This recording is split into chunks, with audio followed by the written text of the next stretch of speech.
Okay, we're going to be dividing polynomials. And first we're going to be doing long division today. And first I'm just going to refresh your memory on long division with numbers. So I'm dividing 672 by 5. And what I first need to look at, remember, is how many times does 5 go into 6? And that would be 1. And what I do next, remember 1 times 5 is 5. And an important step here is that I subtract that, and that's going to become 1. Bring down the 7. How many times does 5 go into 17? Well, that's going to be 3. And 3 times 5 is equal to 15.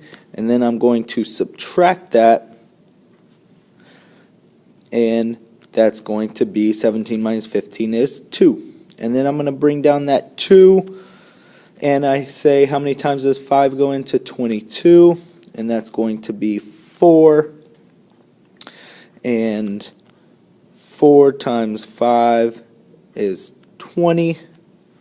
And when I subtract that, that's going to be 2.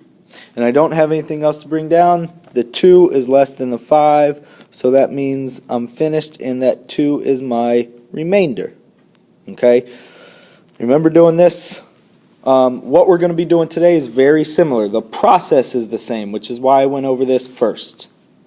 And remember, we write this so the answer would be 134 with the remainder of 2, and we can write that as a fraction 2 over your divisor, which is 5. What you're dividing by is your divisor. What you're dividing into is your dividend. Okay, so now we're going to get into the polynomials. And I have this quadratic divided by x plus 5. So I'm going to set it up just like I did before.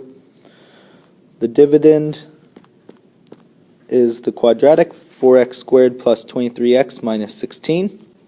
And I'm dividing by x plus 5. Now, what I'm looking at here is I'm only looking at the leading terms, the x and the 4x squared. And I want to say, what multiplies with x to give me 4x squared? And what I'm going to put that here in this spot.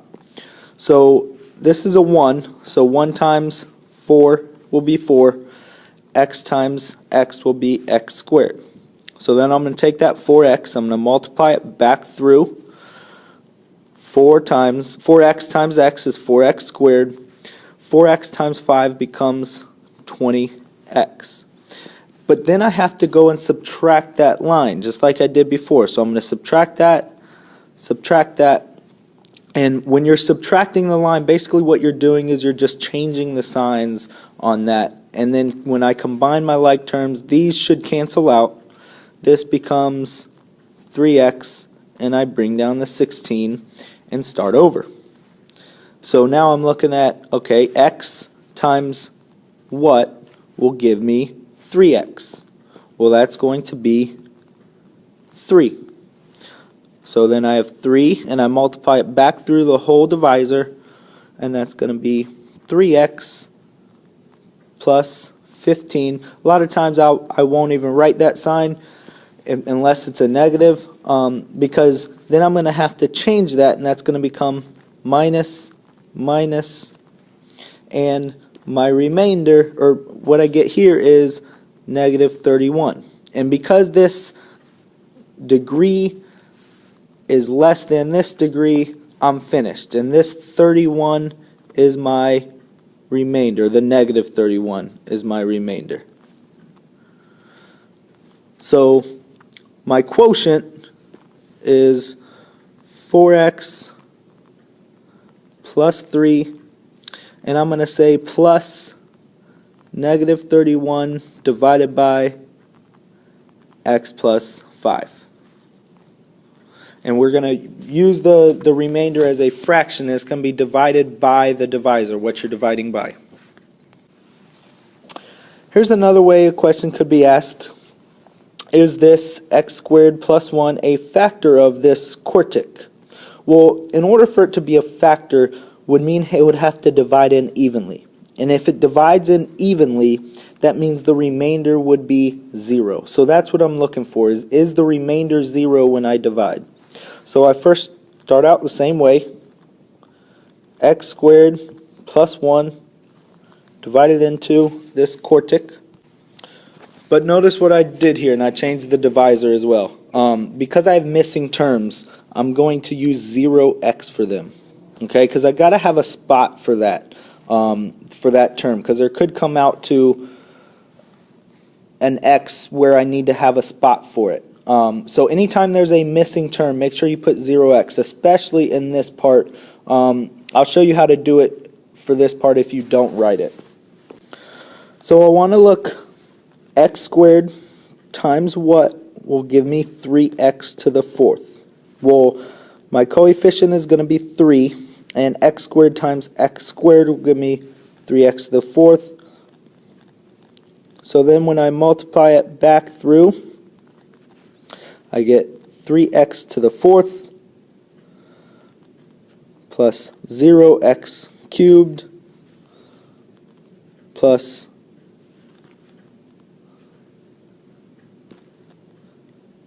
3x squared. And what I'm going to do is I'm going to go change those signs. So that becomes, and this is my subtracting part, that becomes a minus, this becomes a minus, and that becomes a minus. So now when I combine my like terms, this first one should cancel out. This combines to be negative 4x cubed. And this combines to be positive 9x squared. Plus 0x plus 5. And then I continue on. So x squared times what will leave me with negative 4x squared. So that's going to be negative 4x. And if you don't write the 0x in the divisor, make sure that when you distribute in and you're writing this line here, when you get to this part, plus what a lot of people will do is put it here. But notice these are not like terms. So you have to make sure when you're writing it in this line, you're lining it up with its like terms. So that's going to be negative 4x here. And then when I go through, I'm going to subtract, which basically just means I'm going to change my sign. So that becomes a plus. This becomes a plus. My 9 comes down, 9x squared. This becomes positive 4x plus 5. And x squared times what will give me 9x squared? Well, that's going to be plus 9. And then I have 9 times x squared plus 1. So that becomes positive 9x squared, positive 9. And I change my signs. That subtracts. That becomes a negative. This becomes 4x minus 4. And once this degree is less than this degree, then I'm finished, because x squared cannot multiply to become x. So this is my remainder, and because I have a remainder, that means x squared plus 1 is not a factor.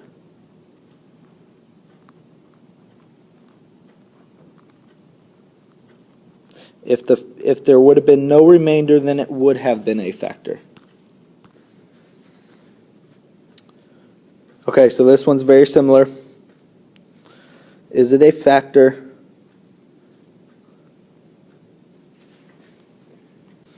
I'm sorry. Here's the correct one. Is 2x plus 1 a factor of 2x to the fourth plus 9x cubed plus 1? So when I set it up, don't forget to use any missing terms, because I have my x to the fourth, my x cubed, but then my x squared term is missing and my x term is missing. So I put 0 in for each of those, and then plus 1. So start off, look at the first terms. 2x times what will give me 2x to the fourth? Well, I just need a 1 out in front, but I need x cubed to make that x to the fourth. So I have x cubed times 2x plus 1, and that's going to be 2x to the fourth plus 1x cubed. And then I'm going to go through and change my signs and make both those minus. That makes this 8x cubed. I'm going to bring down my 0x squared, 0x, and start over. 2x times what will give me 8x cubed? Well, 2 times 4 will give me the 8, and x times x squared will give me the x cubed. So 4x squared multiplied back through to x plus 2x plus 1.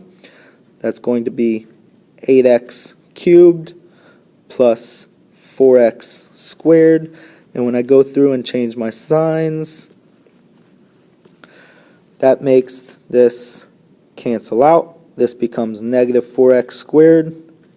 Bring down the 0x and start over. 2x times what will give me negative 4x squared?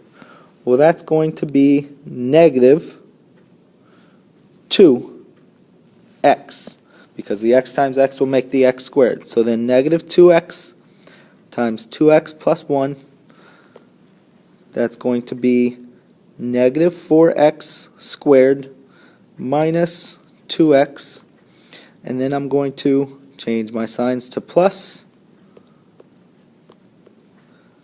That makes this 2x, and don't forget I still got that 1 on the end. And now 2x times what will give me 2x? That's just going to be a positive 1. So I have 1 times 2x plus 1, and when I distribute through the negative, that cancels out, and I have a remainder of 0, which means yes, 2x plus 1 is a factor.